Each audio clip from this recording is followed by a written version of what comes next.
বাংলা প্রবাদে আছে শেকরার ঠুকঠাক কামারের এক ঘা। ঠিক তেমনি একটি ডিজাইনকে কোয়ালিটিফুল করার জন্য প্রফেশনাল সফটওয়্যারের চেয়ে প্রফেশনাল ডিজাইনারের বেশি প্রয়োজন। নন প্রফেশনাল একজন ডিজাইনারের হাতে যদি আপনি অ্যাডোবি ফটোশপের মতো অ্যাডভান্স সফটওয়্যার তুলে দেন, তার থেকে এমন আউটপুট বেরিয়ে আসার সম্ভাবনাই বেশি। কিন্তু একজন দক্ষ ডিজাইনারের দ্বারা মোবাইল ফোনে পিক্সেল ল্যাব অ্যাপের মাধ্যমে কোয়ালিটিফুল ডিজাইন বের করে আনা সম্ভব। আজকে আমরা পিক্সেল ল্যাবে 10টি এডিটিং টেকনিক নিয়ে আলোচনা করব, যেটা দ্বারা আপনি আপনার ডিজাইনকে আরো প্রফেশনাল কোয়ালিটিতে কনভার্ট করতে পারেন। So let's begin. আজকে দেখানো প্রত্যেকটি টুলস নিয়ে আমি সংক্ষেপে আলোচনা করব। আপনারা এগুলোর বিস্তারিত টিউটোরিয়াল ইউটিউবে দেখে নেবেন। এক্ষেত্রে কোনো সমস্যা ফেস করলে অবশ্যই আমাকে কমেন্ট বক্সে জানাবেন এবং চাইলে আমাকে মেইল করতে পারেন।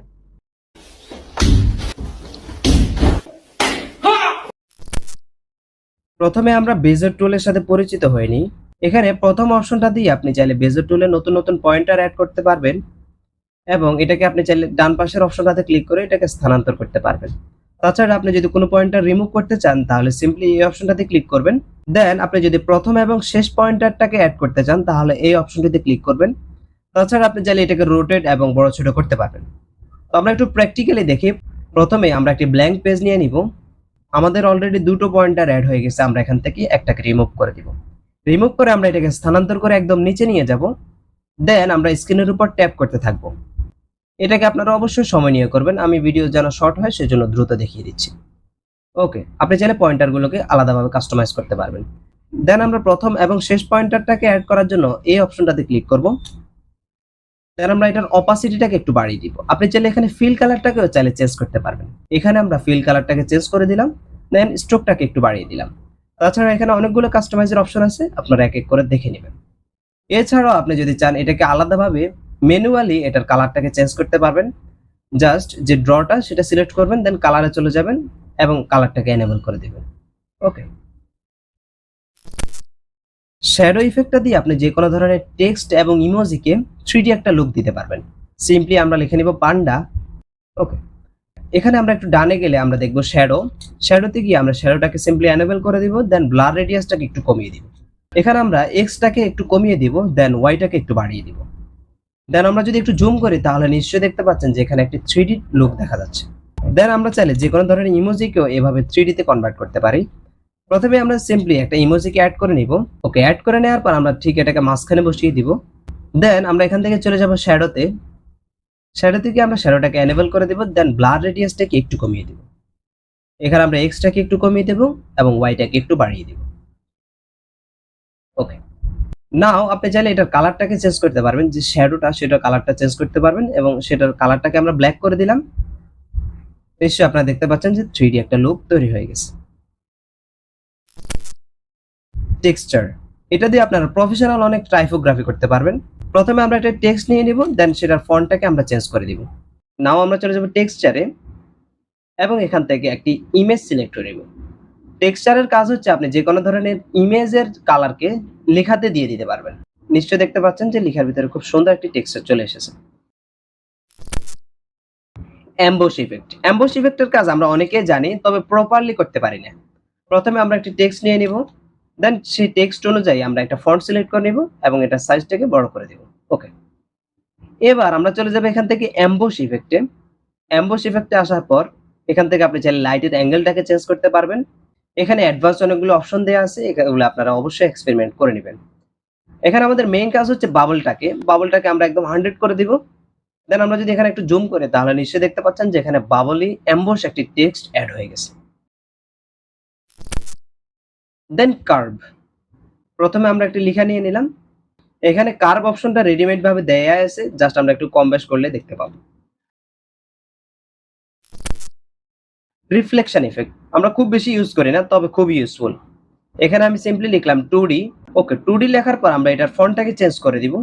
ফন্টটাকে চেঞ্জ করে আমরা চলে যাব রিফ্লেকশন ইফেক্টে, দেন সেটাকে আমরা এনেবল করে দিব। এখানে যদি আমরা 3D শ্যাডোটা যদি ইউজ করি তাহলে আরো সুন্দরভাবে টেক্সটটি ফুটে উঠবে। 3D টেক্সট এবং লোগো, প্রথমে আমরা একটি টেক্সট নিয়ে নিলাম, দেন এখানে লিখে দিলাম 3D। এটা সাইজটাকে একটু বড় করে দিব, দেন এটা ফন্টটাকে চেঞ্জ করে নেব। ওকে, দেন এখানে একটি অপশন আছে যে 3D টেক্সট, এটা আমরা এনেবল করে দিব। এখানে আমরা ডেপথটাকে যদি বাড়াই তাহলে আমাদের যে 3D এর যে লেখাটা সেটা মোটা হবে এবং সেই মোটা অংশটার ডার্কেনটাকে আমরা এখানে চাইলে কম বেশ করতে পারি। এখানে এক্স এবং ওয়াই রোটেশন দিয়ে আমরা এটাকে সাইডে এবং উপরে নিচে এখানে রোটেট করতে পারবো।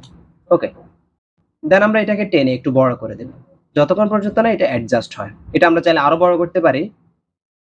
ওকে, এটাকে আরো রিয়েলিস্টিক করার জন্য আমরা চলে যাবো এখান থেকে 3D শ্যাডোতে। দেন 3D শ্যাডোটাকে আমরা এনেবল করে দিব। আপনারা নিশ্চয়ই দেখতে পাচ্ছেন যে এখানে খুব সুন্দর একটি 3D টেক্সট অ্যাড হয়ে গেছে। সেম একইভাবে আপনারা চাইলে যে কোনো ধরনের ইমোজিকে আমরা 3D তে কনভার্ট করতে পারি। ক্যাপকাটের একটি লোগো নিয়ে নিলাম, দেন 3D শেপটাকে এনেবল করে দিব। সেম একইভাবে এখানে আপনি চাইলে ডেপথটাকে বাড়িয়ে কমিয়ে দিতে পারেন এবং ওকে, এখানে আমরা ওয়াইটাকে একটু কমিয়ে দিব।